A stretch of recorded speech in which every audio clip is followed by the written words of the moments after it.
Selamat pagi, Jemaat Gereja Ketapang yang Yesus kasihi. Shalom.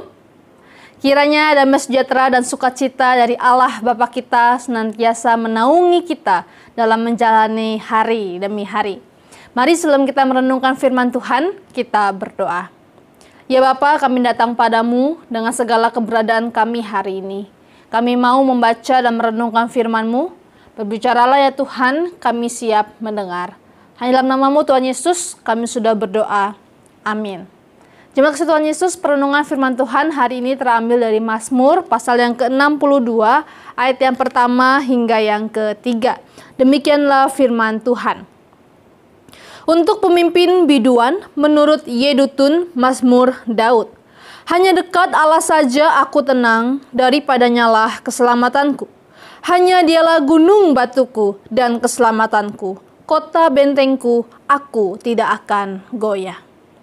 Jemaat kasih Tuhan Yesus, Mazmur 62 ini merupakan mazmur yang ditulis oleh Raja Daud pada masa tuanya yang sulit bahkan pahit.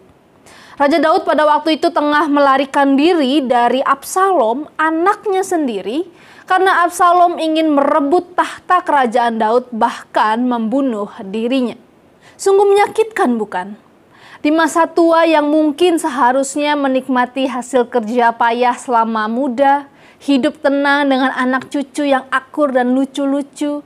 Tapi nyatanya sekarang Daud ketakutan, bercampur sedih dan kecewa karena anak yang dia kasihi sedang memburu nyawanya. Di tengah kesedihan dan ketakutannya itu, Daud berkata, hanya dekat Allah saja aku tenang, daripadanya lah keselamatanku. Hanya dialah gunung batuku dan keselamatanku, kota bentengku, aku tidak akan goyah. Kata hanya di sini menyiratkan sebuah perbandingan. Apa yang sedang dibandingkan oleh Daud? Dalam Mazmur ini Daud membandingkan pribadi Allah dengan manusia dan harta. Daud seolah sedang memberikan rekomendasi kepada umat pembaca Mazmurnya untuk datang hanya kepada Allah untuk menemukan ketenangan, bukan kepada manusia dan harta. Di ayat yang ke-10 dan 11 kita bisa membaca Daud mengatakan bagaimana manusia dan harta itu bukanlah tempat yang tepat untuk mencari ketenangan. Karena itu semua fana dan hina, sia-sia, dapat berubah kapanpun. Namun berbeda dengan pribadi Allah. Pribadi Allah digambarkan Daud sebagai gunung batu dan kota bentengnya. Itu berarti Allah tidak berubah sama sekali. Ia kekal dan mengatur segala sesuatunya. Ia maha besar dan layak menjadi tempat perlindungan. Jemaat kekasih Kristus, bagaimana dengan kita hari ini?